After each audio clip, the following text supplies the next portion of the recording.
Bonjour à toutes et à tous. Merci pour l'invitation. Je tiens à remercier tout d'abord l'association TEDx Université Paris-Dauphine. Euh, alors, moi, j'ai fait très peu de préparation et vous allez voir pourquoi. En plus, j'ai toujours un peu de mal pour parler. Je préfère espionner, renseigner, faire des investigations que de parler. Donc, pour moi, c'est un défi d'être devant vous aujourd'hui. À l'origine, je devais parler d'une question qui m'est très souvent posée par les étudiants. Qu'est-ce que je peux faire après mes études? Donc j'avais écrit une, euh, un petit récit, une présentation pour me préparer pour le TEDx et j'ai soumis cette présentation à mon amie il y a quelques jours. Elle l'a regardée, elle l'a lue, elle a plié la feuille et elle est partie de la salle, du salon. Donc j'ai compris qu'en fait c'était pas bon du tout, qu'il fallait que je recommence tout et surtout que je trouve un autre sujet. Donc je me suis dit que je devais parler d'un sujet qui me tenait vraiment, vraiment à cœur depuis des années, depuis mes 16 ans, depuis mon adolescence, et c'était comment donner un sens à sa vie. Alors à l'époque, quand j'avais 16 ans, la question elle était un peu différente. C'était comment donner un sens à sa vie quand on a arrêté l'école, parce que j'ai arrêté l'école à 16 ans, donc en première, quand on n'a pas une thune et quand on n'a pas confiance en soi. Euh, donc, comme je cherchais des réponses à cette question qui était vraiment prégnante pour moi, j'ai décidé à l'époque tout simplement de contacter des personnes qui me semblaient intéressantes, des philosophes, des auteurs, des chercheurs. Et la première personne qui m'a répondu, c'est Ella Maillard, qui était une auteure, aventurière de 94 ans à l'époque, donc c'était en 97, elle est décédée évidemment depuis. Une aventurière, une sportive de très haut niveau qui avait fait des JO et une très très grande voyageuse. Et cette personne, Ella Maillard, une Suissesse, m'avait envoyé une carte que j'ai là aujourd'hui. Alors normalement, il faudrait que j'ai la petite machine. Ah oui, j'ai voilà, ici. Donc en fait, cette carte postale qui est ici, la réponse qu'elle m'avait donnée, donc en fait, il s'agit d'une photo qu'elle a prise pendant un de ses voyages qui était en Russie, parce qu'elle était aussi journaliste. Elle a aussi voyagé avec Fleming, qui est le frère de Peter Fleming, qui a écrit James Bond, qui était aussi journaliste et espion pour le MI6 et le MI5. Et donc cette carte postale qu'elle m'a écrite, c'était en réponse: c'est si simple, l'absolu, donc le sens à la vie, c'est le tout qui nous réveille, le et fait dire je suis conscient, à moi de me former vers ce que j'aime. Et la Maillard. Donc pour moi, c'est un cadeau incroyable que j'ai reçu à l'époque. Et elle m'a donné envie de voyager. J'avais besoin de ce genre de message pour me donner confiance. Il y avait aussi, à cette époque, donc quand j'avais 16 ans, j'ai cherché de l'inspiration auprès d'autres personnes, notamment des personnes dans des récits, des romans ou des mythes. Donc pas uniquement des personnes vivantes. Et je pense notamment aux Misérables que j'ai lu, relu et re-relu à cette époque. Parce que pour moi, c'est là où j'ai vraiment compris que des gens qui étaient faibles, qui étaient pauvres, pouvaient changer la vie. Et que l'intérêt commun, le bien commun, l'intérêt général avait vraiment un sens, même quand on avait aucune chance et quand on était faible. Donc pour moi, ça m'a marqué durablement, sachant que déjà ce livre, mon père me l'avait lu quand j'étais enfant. Et aussi, toujours pendant cette période, j'ai énormément lu, j'ai correspondu aussi avec un professeur qui est mort, hein, qui s'appelait un chercheur, qui avait une chaire en énergie atomique, qui était Pierre Samuel, qui était spécialisé aussi à côté dans les mythes et les Amazones. Et j'ai beaucoup discuté avec lui, échangé avec lui, beaucoup de lettres, parce que j'avais compris intuitivement qu'il y avait une sagesse derrière les mythes, qui est plus, enfin, qui est pas vraiment enseignée. Et ce qui m'intéressait, par exemple, dans un mythe comme l'Iliade et l'Odyssée, en particulier Ulysse, c'est que vous avez un cours magistral de qu'est-ce que la ruse. Et la ruse, en fait, c'est la force des faibles. Et moi, comme je me suis toujours senti voilà, comme un faible, je le dis tranquillement, pour moi, c'était la meilleure des écoles de comprendre Ulysse. Quand vous regardez dans l'Iliade et l'Odyssée, Vous apprenez donc la ruse, vous apprenez aussi qu'est-ce que le kéros, donc le kéros, quel est le meilleur moment, quand est-ce qu'est le meilleur moment pour agir. Vous apprenez aussi comment mourir, comment dire, mourir symboliquement. C'est ce qu'apprend Ulysse. Si on regarde bien, quand avec ses compagnons, il crée par ruse le cheval de Troie, ils disparaissent. C'est comme si c'était un tombeau dans le cheval de Troie pour rentrer dans Troie et ensuite conquérir la ville. Ensuite, quand ils sont face à Polyphème, le cyclope, Ulysse devient personne. Il meurt, il devient personne. Et par cette ruse, ensuite, il tue Polyphème. Et ensuite, à nouveau, quand il revient sur Ithaque pour reconquérir sa femme et son royaume, dans son palais, il se fait passer pour un mendiant. Donc, à nouveau, il meurt symboliquement. Il meurt à la vue des autres. Et c'est cette force, cette sagesse grecque, moi, qui m'a toujours aussi inspiré. Plus tard dans l'espionnage, notamment quand j'étais à Jersey au Luxembourg, c'est-à-dire de jouer sur la croyance des gens qui pensent qu'ils peuvent vous écraser. Donc en fait, toujours paraître pour le plus faible possible. Donc que ce soit des personnes comme Ella Maillard ou des chercheurs ou des intellectuels ou que ce soit des récits comme Les Misérables ou les mythes, pour moi c'était vraiment fondateur. J'avais vraiment besoin à l'époque, comme j'étais en dehors du système scolaire, de trouver des repères, d'avoir des éléments qui me rassurent sur l'intuition, sur l'enthousiasme, sur la créativité, sur la liberté, parce que je trouvais que la société dans laquelle je vivais, il y avait un manque de toutes ces valeurs moi, que je sentais en moi, vibraient en moi. Donc ces récits m'ont permis justement, et ces échanges m'ont permis de gagner en force, en courage, en confiance plus exactement, et ensuite de partir c'était un peu l'appel du large. Donc c'est un peu le deuxième cycle de ma vie qui a commencé à 21 ans, parce qu'après donc j'ai passé le bac en candidat libre et j'ai commencé des études. Mais à 21 ans, à nouveau, j'ai eu ces questionnements, comment donner un sens à ma vie? Parce que j'arrivais toujours pas malgré toutes ces rencontres, et ça restait toujours une question qui n'était pas répondue.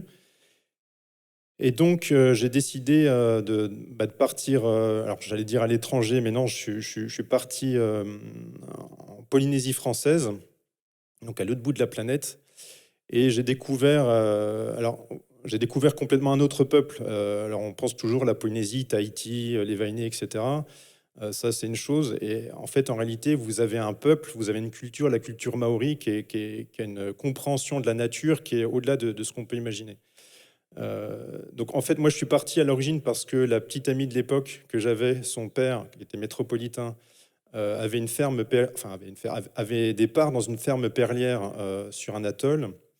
Et il m'a dit, si tu veux, ben, on va te former à être greffeur de perles et on t'invite à nous rejoindre. Donc pour moi, c'était vraiment, comment dire, le synonyme de plein d'aventures, des évocations à la Jack London. Donc moi, je suis parti.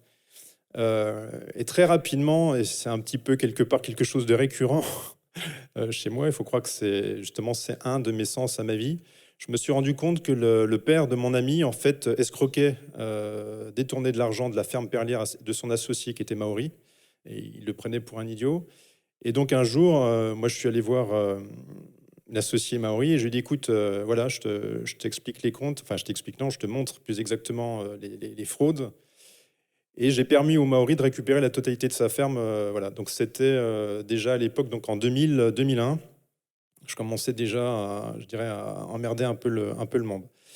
Donc évidemment, la relation avec mon ami de l'époque s'est arrêtée, puisque évidemment, pour le père, j'étais devenu persona non grata.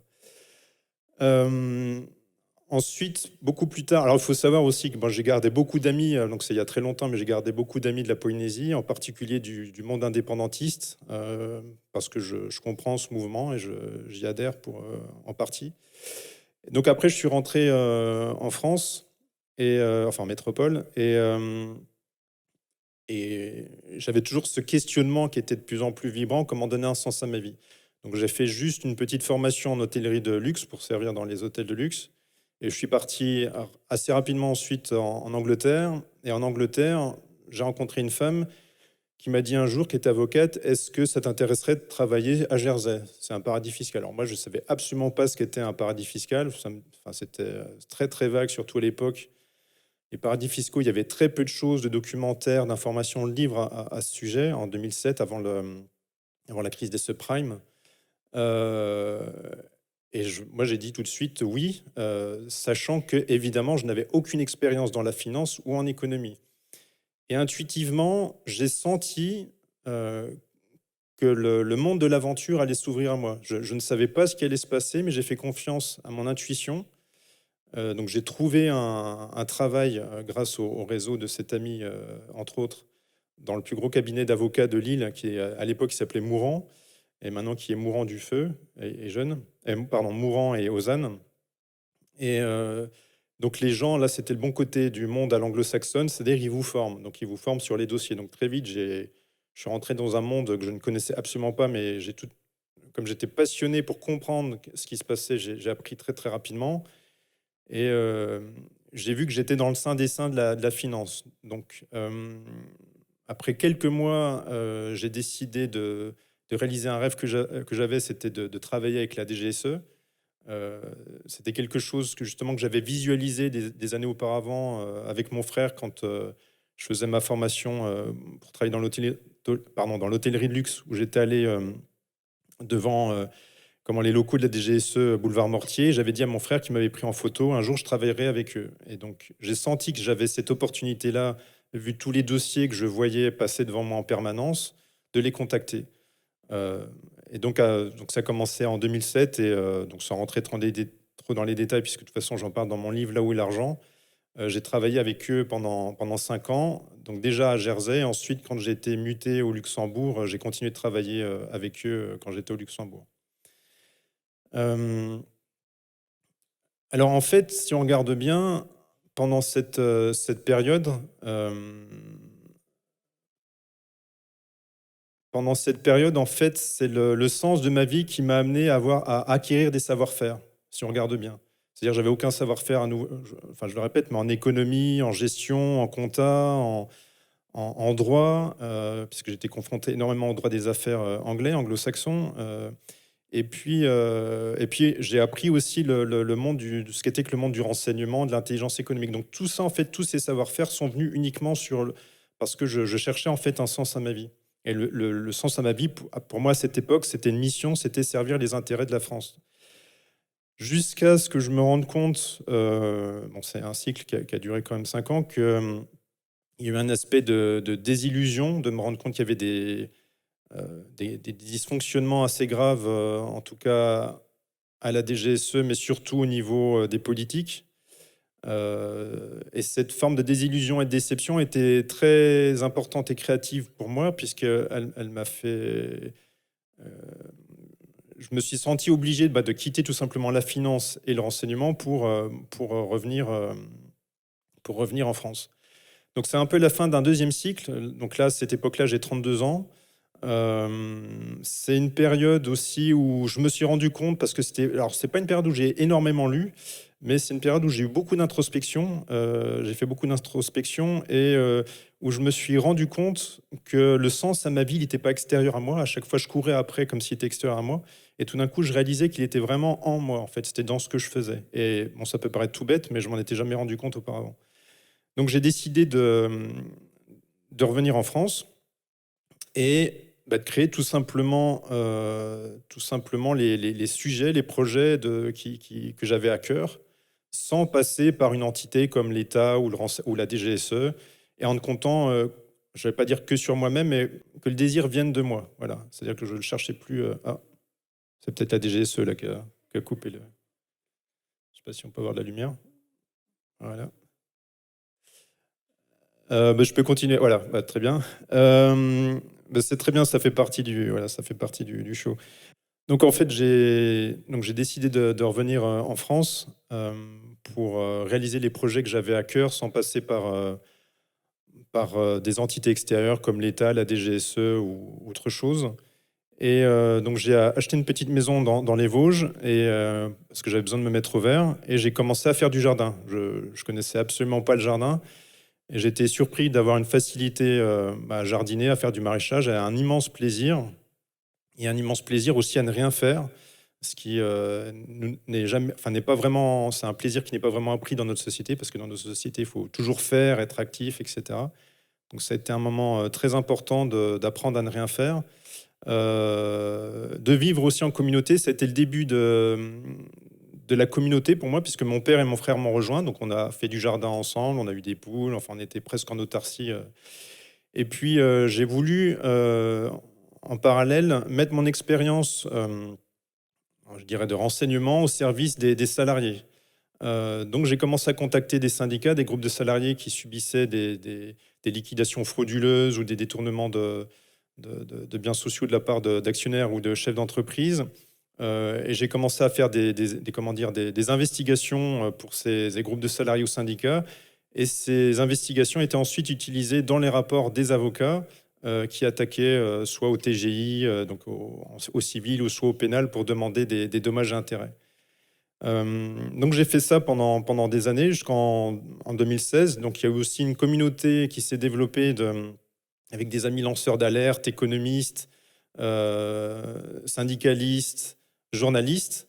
Voilà, j'ai développé ça tranquillement tout en faisant mon jardin. Et puis un jour, en 2016, je sais pas, c'est une sorte d'idée qui m'est tombée dessus. Donc là, c'était, en tout cas pour résumer, c'était le sens de ma vie était plus clair pour moi. Tout d'un coup, je me suis dit, il faut que j'écrive ce qui s'est passé durant les 5 ans de travail que j'ai fait pour la DGSE et ce que je fais jusqu'à maintenant, jusqu'en 2016, pour les salariés. Donc j'ai cherché une maison d'édition, j'ai postulé pour une maison d'édition, enfin j'ai envoyé un synopsis de 2 pages, c'est les arènes, qui ont pris enfin c'était pas un manuscrit, c'était juste un synopsis, et ensuite je suis parti pour 2 ans d'écriture. Donc là c'est pareil, il y a plusieurs en fait savoir-faire qui sont arrivés sur ce cycle, cette période. Les investigations, parce que même si je faisais du renseignement avant, que je tapais des rapports pour la DGSE, faire une investigation, c'est pour des salariés et des avocats, c'est différent. Écrire un livre, bah, c'est encore un autre savoir-faire. Et donc voilà, j'ai pris 2 ans. Ça a pris 2 ans parce que j'ai eu énormément de retours avec mon éditrice parce qu'ils avaient peur, à juste titre, qu'il y ait des procès. Et on a eu 0 procès depuis la sortie du livre qui est sorti il y a 2 ans. Et ce livre, en fait, a été quelque chose d'incroyable pour moi, puisque c'était une porte, c'était une façon de faire plein de rencontres, à nouveau avec encore plus de lanceurs d'alerte, plus d'économistes, de syndicalistes, de gens de toute horizon, des ouvriers, des ingénieurs, des polytechniciens. Donc ça grandit cette communauté d'amis dans laquelle on partage en fait du renseignement pour mieux comprendre tout ce qui est fraude, évasion fiscale, enfin, toutes ces choses-là, pour qu'on développe une culture du renseignement en dehors de l'État, d'une certaine façon. Et voilà. Et à la sortie de ce livre, en fait, aussi, j'ai commencé à devenir journaliste. Pareil, encore un autre savoir-faire auquel je ne m'y attendais pas. Donc, j'ai sorti une quinzaine d'investigations, notamment, principalement pour le Média TV, pour Disclose aussi. Et puis là, j'avais cofondé un média avec Denis Robert, que j'ai quitté dernièrement pour des raisons de désaccord. Mais je lance en fait ma web télé avec mon frère et des amis et des partenaires très prochainement, qui s'appellera Lanceur d'alerte. Et le but, c'est de montrer des dysfonctionnements tant politiques, économiques et écologiques, mais aussi de trouver des solutions avec des boîtes à outils, avec de la formation. Ce que j'ai oublié de vous dire aussi, c'est que, alors je ne sais pas si j'ai encore le temps en fait, parce que je parle, mais c'est que j'avais envoyé mon livre à John le Carré, pour ceux qui connaissent un peu le dieu de l'espionnage, écrivain du monde de l'espionnage. Et en fait, le jour où je donnais, à la sortie du livre, où je donnais une conférence à Paris pour la sortie du livre, je reçois une lettre. Et je me suis dit, ah ça y est, c'est le premier procès. Ça vient d'Angleterre, je vais y avoir droit, à la peine le livre est sorti. En fait, c'était la lettre écrite à la main de John le Carré. Puisque John le Carré, il parle plusieurs langues, enfin, il est décédé, mais il parlait allemand et français très couramment, qui me remercie vraiment, qui me donne des conseils. Et là, j'ai vu un être d'exception, c'est-à-dire qui était d'une générosité incroyable, et comment dire, d'une conscience incroyable. Et cette conscience, forcément, enfin pour moi, rejaillissait dans ses écrits. La conscience de donner de l'importance, de voir l'autre. Et donc j'ai eu voilà, ce que je voulais juste vous dire, c'est que depuis le début de mes 16 ans, j'ai toujours eu des maîtres à penser. Et j'ai eu cette chance de pouvoir interagir avec eux. Et ensuite, il m'a envoyé une petite carte qui était très sympa. Il est mort là il y a 3 mois. Voilà. Donc, pour finir, donc là, je vous parlais du troisième cycle, qui est le cycle jusqu'à maintenant. Aussi, il y a une communauté que j'ai co-créée, qui est aussi en parallèle au projet de la web télé lanceur d'alerte, qui est réalisé avec des polytechniciens, avec des intersyndicales, des politiques et des économistes, et qui est un groupe sur, sur, enfin, comment dire, concernant la souveraineté économique. Donc on va sortir. Le but, c'est de montrer les dysfonctionnements de comment et pourquoi on se fait voler notre patrimoine économique et comment trouver des solutions derrière. Donc on travaille. Je suis très très content et de voir. Je suis ravi de voir la vitesse que ça prend et la densité que ça prend. Donc voilà, ça c'est un peu le. Pour conclure, je dirais ce cycle, c'est l'époque des communautés, du partage et des projets qui me tiennent à cœur. Et enfin, pour conclure cet entretien ou cette conférence TEDx, je dirais que pour moi, comment donner un sens à ma vie, ben, tout simplement, quand je regarde ces 3 cycles, il y a eu la première où j'ai eu besoin de m'inspirer de personnes mythiques ou romanesques ou réelles pour partir. Ensuite, une fois que j'ai mis en pratique, comment dire, que j'ai expérimenté moi-même le sens de ma vie, je me suis rendu compte j'ai eu des désillusions. Donc je me suis recentré vers quelque chose de beaucoup plus tranquille. Là, à nouveau, j'ai lu pas mal de livres. Je pense à Marc Aurèle, à des gens comme Krishnamurti ou voilà, ou des gens comme Eckhart Tolle qui, en fait, le voyage, cette fois-ci, il est plus intérieur d'une certaine façon. Et puis, qu'est-ce que je peux dire d'autre? Je pensais, oui, je conclurai avec Ella Maillard, en fait, à nouveau. Je pense qu'elle m'a vraiment... en fait, tout est dit dans cette carte, dans cette toute petite carte. Le plus important, c'est de se rendre compte qu'on fait partie d'un tout, qu'on n'est pas seul. Il faut en être conscient et il faut se former à ce que l'on aime. Donc je tenais à dire aujourd'hui merci à Ella Maillard, merci à John Le Carré et merci à vous.